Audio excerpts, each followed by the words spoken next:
I'm also joined now by another conflict hero, Lieutenant General Sanjay Kulkarni.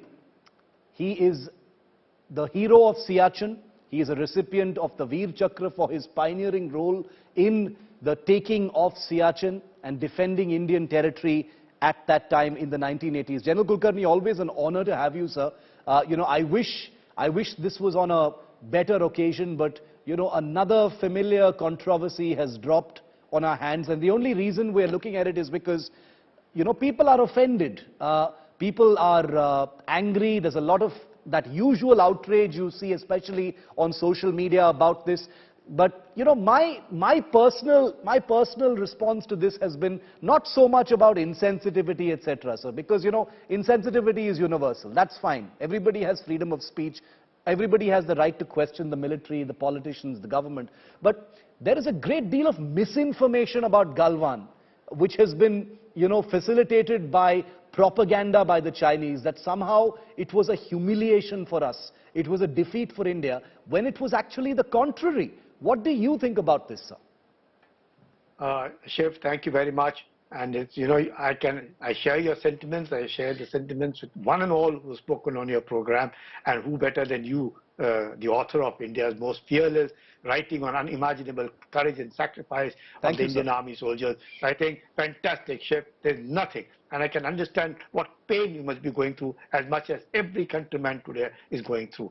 I think the lady should have refrained from passing comments, because she probably does not know what Galwan is. And I thought that the statement was intentional, not for any other reason, because the subsequent statement where she has apologized to say that, well, she withdraws her statement of what she has made earlier, is indicated that now she said that her grandfather had been a casualty of '62 war, her maternal uncle has been a paratrooper. What great people they've been. I'm sure she hasn't imbibed anything from them, and she has also brought shame to her nearest family. The kind of statement, it's deplorable, highly deplorable, condemnable, and totally what is avoidable. She ought not to have commented on a domain that she is not familiar with, and should have left matters military to professionals. Whatever the Northern Army commander has said, that is what he's there for. He's ready to be able to execute tasks that are given to him, and he has only expressed the sentiment that yes, he can take POK if required, if he's given orders to, number one.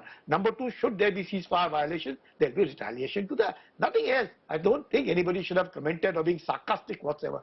And now, what you just said, the kind of sarcasm that has come up from is, again, I would partly blame the media also, the whole lot of, every now and then we say the Indian Army lost 20, and that the Chinese media seems to have said that they have lost only 4. Whereas the entire world, the Russians have said that the Chinese have lost over 70, the Americans have said they lost over 60, the Australians have said, everybody has said. We ourselves, you have just interviewed the brother of the nursing assistant. He really knows. Had he been there, he would have told you exactly how many of the Chinese have died there.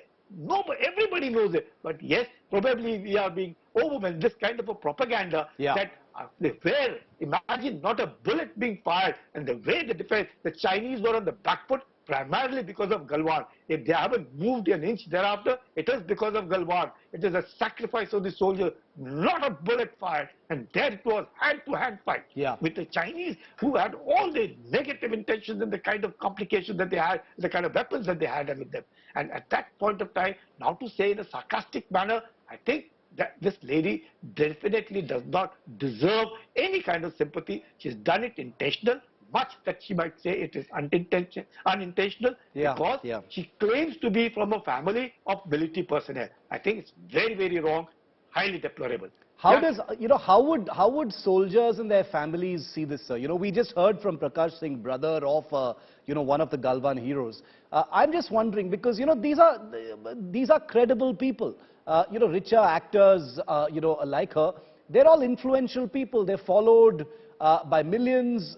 She would have many fans in the army, and rightly so, because she's a talented star. My question is, when someone who is luminous and influential says something like this, doesn't it have an impact on, on families and, and soldiers, sir? 100%. Social media is a very effective platform. Anything and everybody you have followers, you may be 10, 100, lakhs, whatever the number is. The fact that somebody is following you, and for the tweet, there's a counter tweet, there's been reaction across the country to a kind of thing. Even from this, even the Bollywood could have come out and said, well, whatever this lady has said is incorrect, we don't stand by her. I think there was a need to be able to say so, and it definitely leaves us a bad taste. It doesn't matter what that lady says. We don't care a damn of what she says.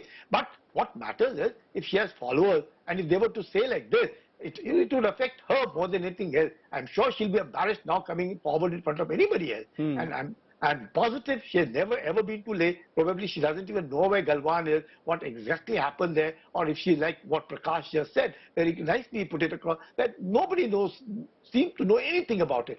Well, nobody wants a pat on the back, but definitely everybody will condemn what you have said. And I agree with you that everybody must be criticized. If I have gone wrong, I must be criticized for it. So what? We are in a democracy and we are free to be criticized.